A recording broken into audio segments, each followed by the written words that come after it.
Hey, Tyhem, how are you doing? I'm well. How are you? I'm great. I'm so excited to have you here. First of all, I want to say thank you so much for joining me here on the couch as I close out. Not only the last episode of 2020, this year has flown by, but also you're here to help me close out as the last episode of season 6 of the Speaker Podcast. So thank you so much for joining me and helping me make this happen. That's good. Thank you. Thank you so much for having me. No problem. Just before we hop into the podcast, I got to take care of a little business. Hey, everyone, this is your girl, Camille Essick. I'm the host of the Speaker Podcast.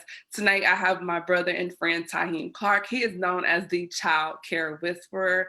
And if you don't know what that is, trust me, you're about to find out. Now, if you have any questions, you can drop a comment here in the chat as we do this podcast episode. In addition to anything else that we have going on, just hit the notification button and share with a friend. What is that? Hold on just a second. I'm sorry.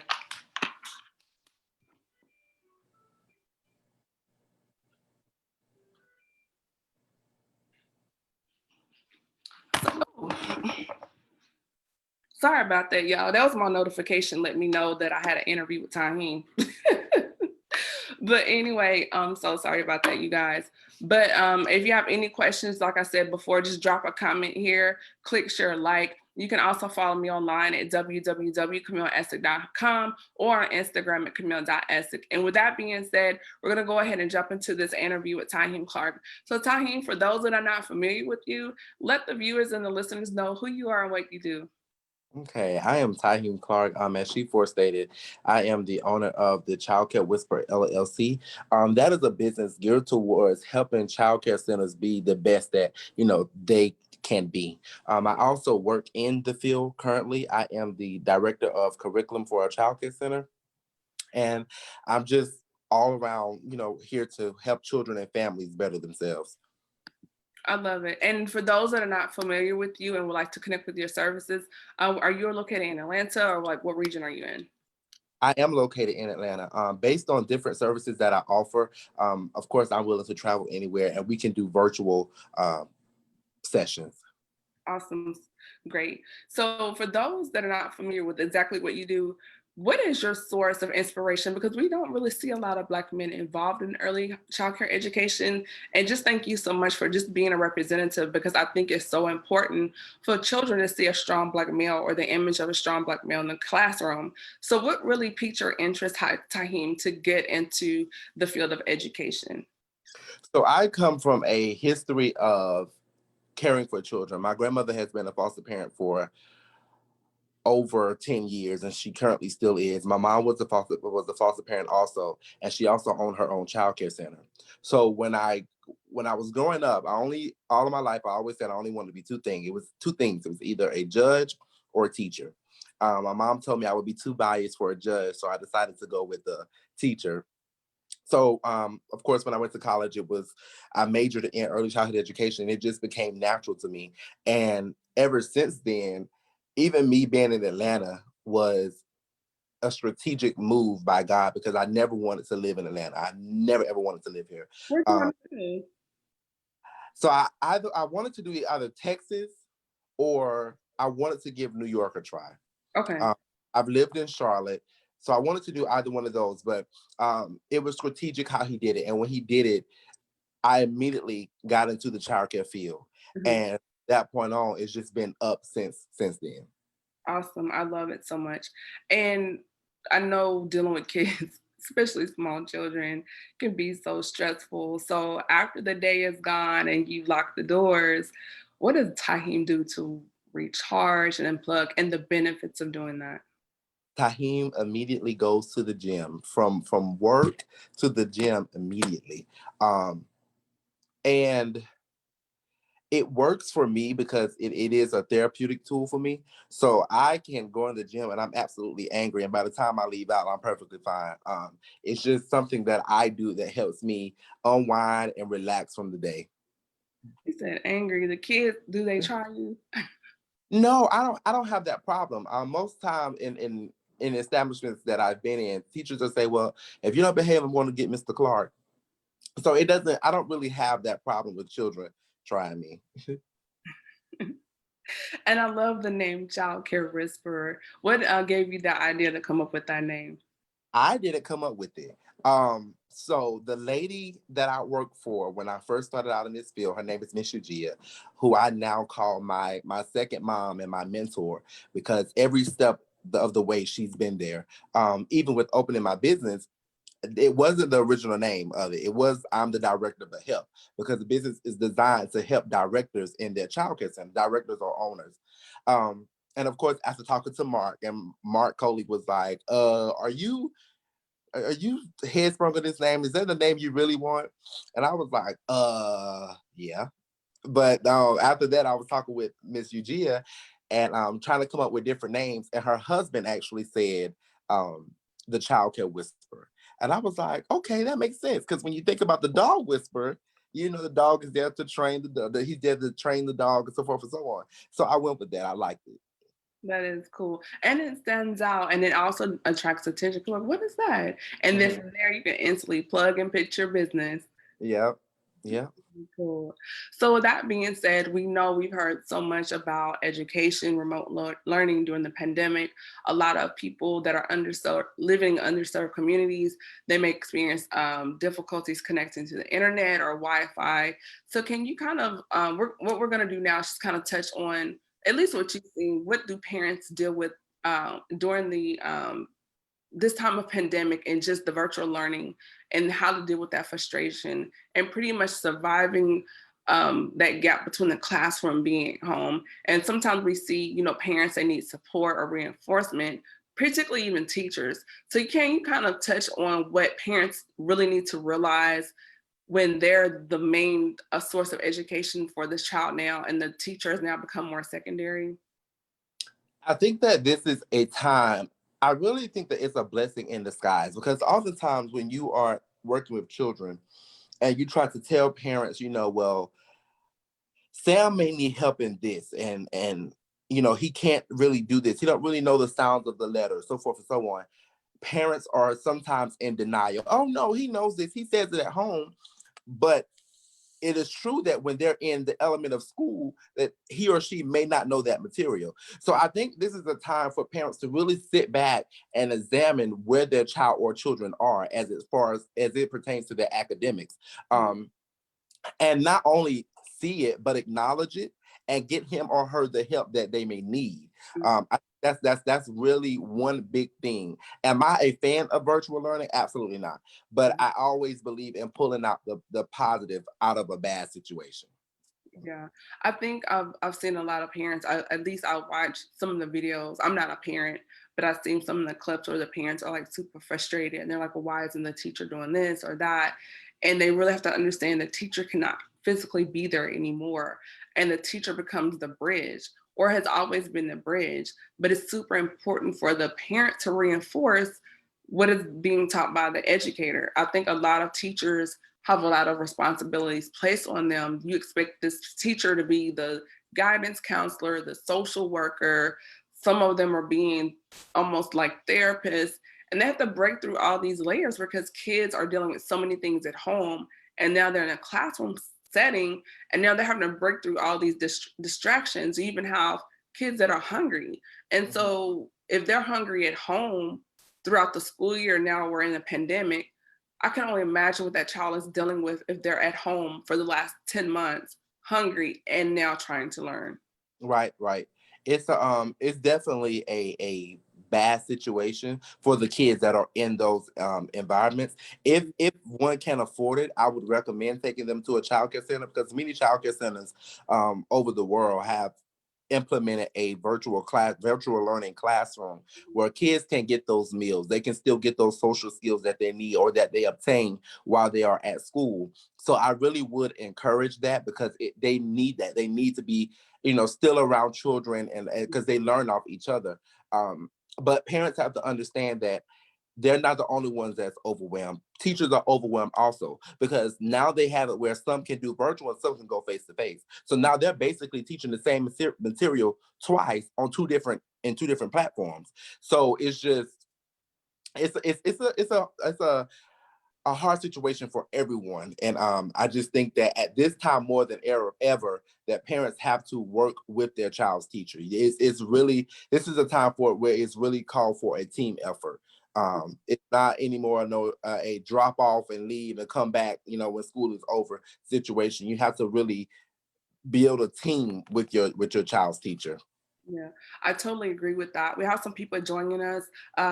Thank you, John, Ira, Shima, and Missy for joining us.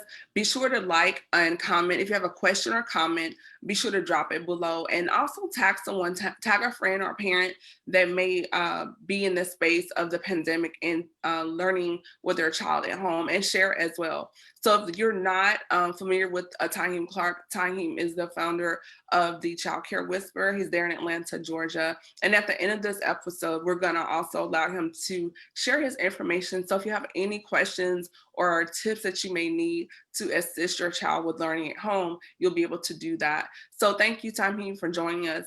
And as we're discussing learning at home in the pandemic, so I guess my next question is, so you do ages 6 weeks to 1 year, correct? Or No. 12, age 12? Yes, 6 weeks. So and I work in childcare center. Childcare centers are licensed from 6 weeks of age to 12 years of age. Okay. Can house all of those kids within your building.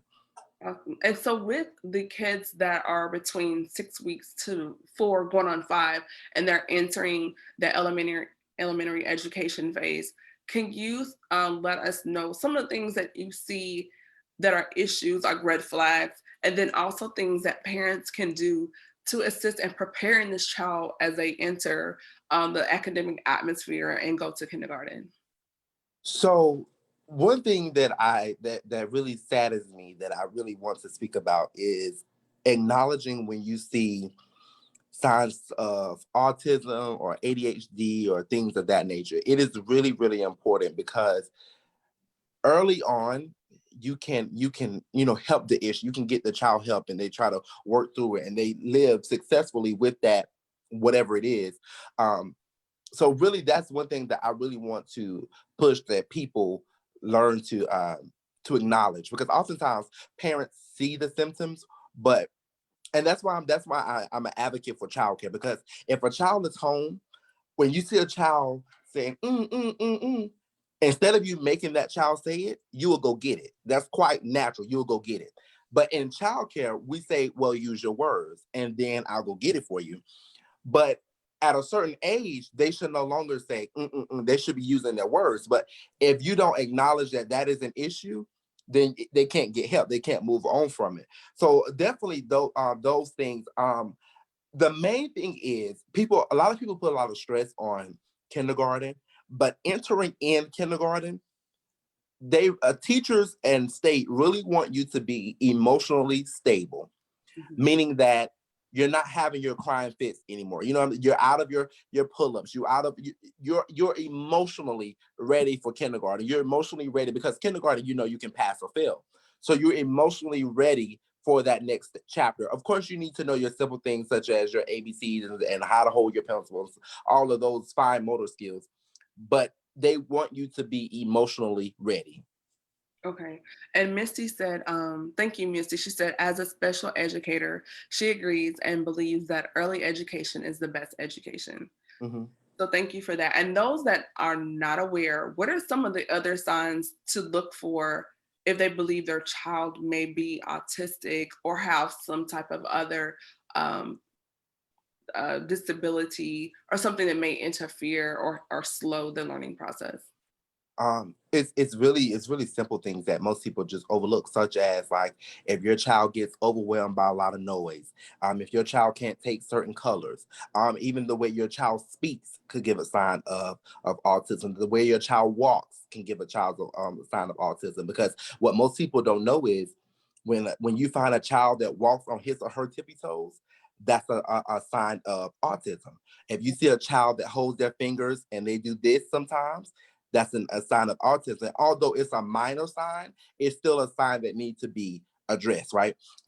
It's little simple things like that. And you can watch. The main thing that I would say, and that's not like my main area of focus, but just working with children, the main thing that I have noticed is their speech.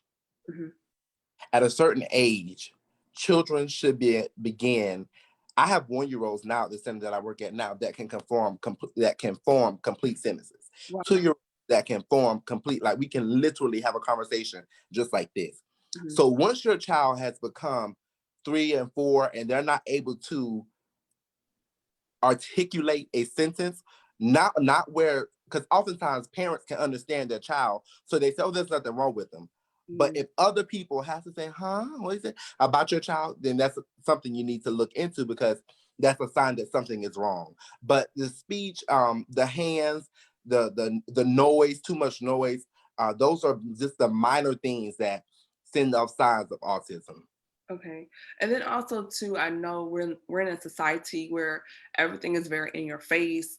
There are some parents that shield certain things like TV shows or music from their children, others do not. Some experience censorship, others do not. But do you think there's a level or boundary to where you feel that there are maybe things, maybe language in the home, or they're seeing other activities going on in the home, and then that behavior is carried on in the classroom, and you see that it's becoming an issue with the culture of the classroom? Or what did you experience from your standpoint?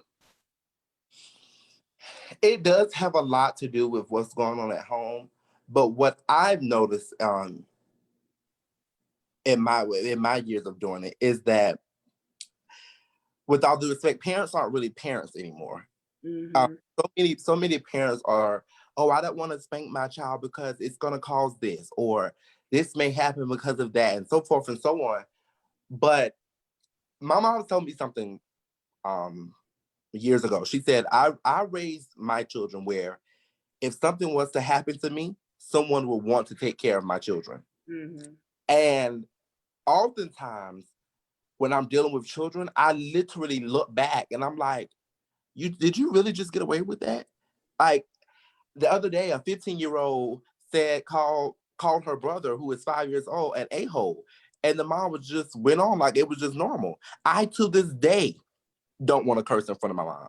So it's things, not want. I don't curse in front of my mom. So it's things such as that, as in just the lack of manners, and just all of that. Things have just changed when it comes down to children. And I think it's because parents are getting younger. So the things that they think hurt them or that hindered them, they don't want to do to their child or children, but they have to look at the plus side. It taught you something. It taught you, and you're okay.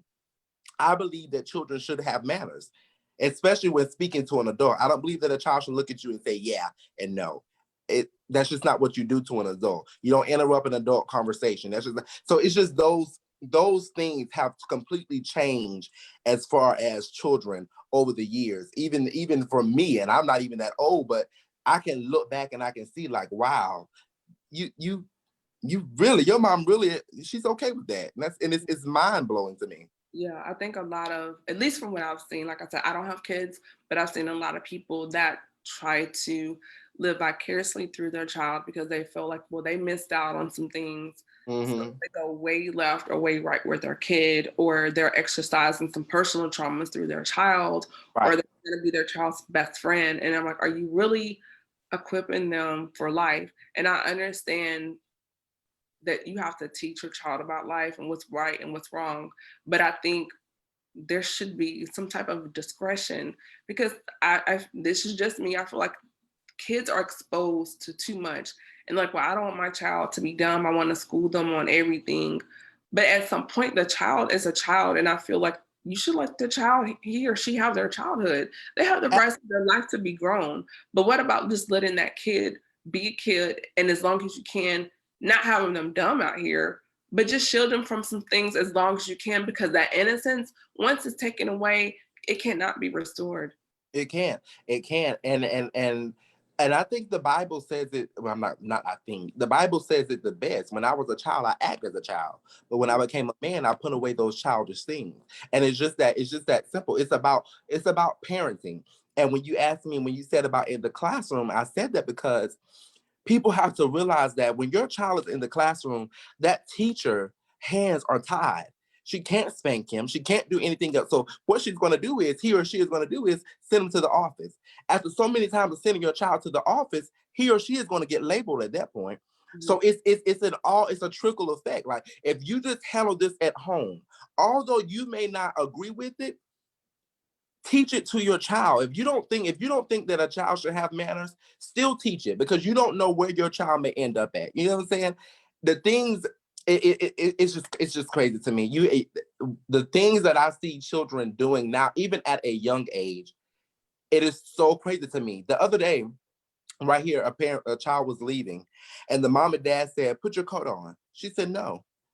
She said, "Put your coat on. Please put your coat on." "No, I don't wanna." This went on for at least 8 minutes. At the end of the 8 minutes, she turned around and hit her mom in the stomach. And I'm like, I'm in the same spot. I'm like this, just waiting to see how long they were going to let this go on. And she finally put it on, and they went out the door. But just to know that all of that was allowed is mind blowing to me. Yeah, I agree. There are things I watch, your videos and kids falling out in the store, Yeah. just rolling around, the little girl. And I was like livid, like, you know, I wouldn't have had teeth. I have braces right now, but I wouldn't even have teeth for the braces because my mom would knock me out. Like, there's no way that would have happened. Oh, also, thank you, Jalen, Vontae, and Silver Lambert for joining me. But yeah, I wouldn't have had any teeth. And it's just unreal to me how parents don't discipline their kids, or they just let it roll off. And then going into what we see now with, I hate to go there, but how some of our kids are stigmatized or labeled in the classroom because there's a disconnect between different cultures. The teacher may be of one culture, the student is of another culture. So then, because they don't understand how some cultures may operate, they just label the child as being delinquent or whatever. And instead of just understanding, okay, this child comes from this culture, they have a different learning style, and maybe understanding that child, that parent, that family before they get labeled. And then that trickles on throughout their life.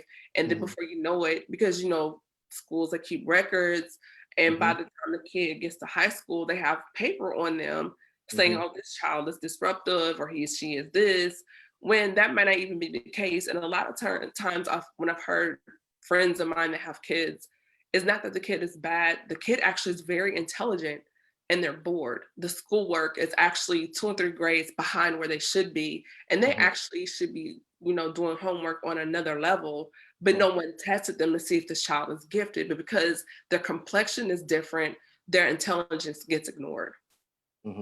Yeah, it happens a lot. And let me tell you why that happens. It's so many reasons why that happened, but the main reason is because parents aren't active.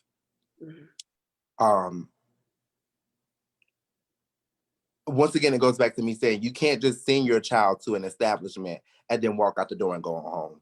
No, you need to be active in your child's education. And that way, when you see that your child is that gifted child that needed, you take steps towards that. The second thing is that we for a long time got away from teachers who really cared, right? They were just there. They didn't go above and beyond. They weren't doing it. They were just there. It's now that I'm looking and I see people that graduated high school after me, or that either graduated with me, that are teaching, and I'm starting to see that love come back, like the authenticity of teaching come back. And I like it because as a teacher, if you're teaching effectively, you notice when that child is smart, when he or she is above the rest of your class. You notice that. But you have to also be a teacher to take that next step and give that child extra work, because you're absolutely correct. They're going to misbehave. Because that child is going to be the first person finished. They're going to always, so they're going to get bored. So you have to be a teacher and push that child as far as you can. When I was teaching pre-K, I had a child in my class. He was almost completely bilingual at 5. He could talk in Spanish. He could do all that. So there were often times when I was having Spanish lessons, I would let him teach it. And And if it was a time where I was teaching, like, let's say I was teaching the rest of the class basic addition, well, I went on to him and I taught him subtraction. You know, so you have to push it forward when you see that children are excelling, because that's our goal as teachers, to give them a foundation that they can build on and to keep building, and that it'll last for them. I love that. And then, like you said, this the teacher caring and having that observation. And when they notice, oh, this is one of my star pupils, that Hmm. child, and not only that child, but his peers, they're more Hmm. likely to listen to that little kid than you, because there is someone within their peer group that's providing information. So they're more likely to retain that information if it's coming from a peer. And then you, as the adult, just reinforce the information. Hmm. Yeah, oftentimes teachers, they get bored, they're looking at, well, the day has been long.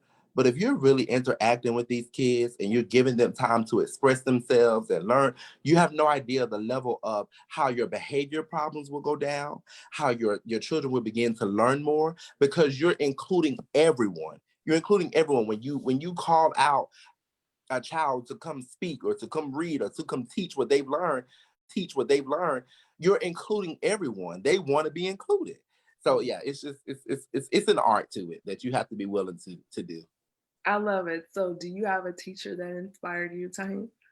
Let me tell you, my mom is like my biggest inspiration. Aside from that, when I was growing up, and I talked about her on my live one time, Miss Sherry Brantley.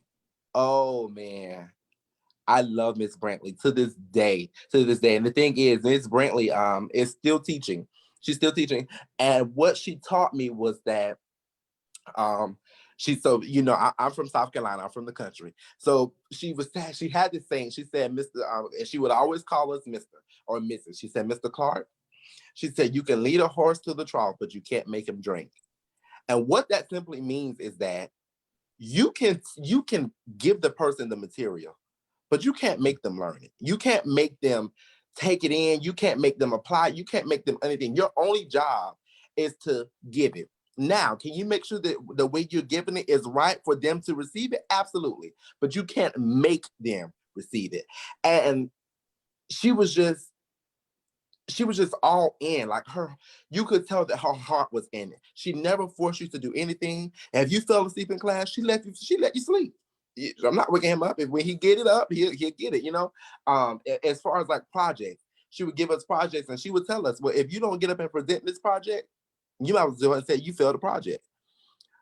But she never said you better present another. She left that ball in your court. You decide what you're gonna do with it. And I love that because children respond to that. I responded to that, and I was in high school, and children really respond to that. When you tell them, if that same example with the little girl with the coat, the very next day, I said, we were going outside. I was in the classroom for a second, and I was taking them outside. I said, such and such, put your coat on. She said, but I have on long sleeves. My response was, but I didn't ask you that. And Mm. you know what she did? Grabbed her coat and put it on and went on. Now, some people look at me and say, well, that was mean. It wasn't mean. It wasn't mean at all. I just was stern in what I said. And she understood that the back and forth was not going to happen. So she went and grabbed her coat.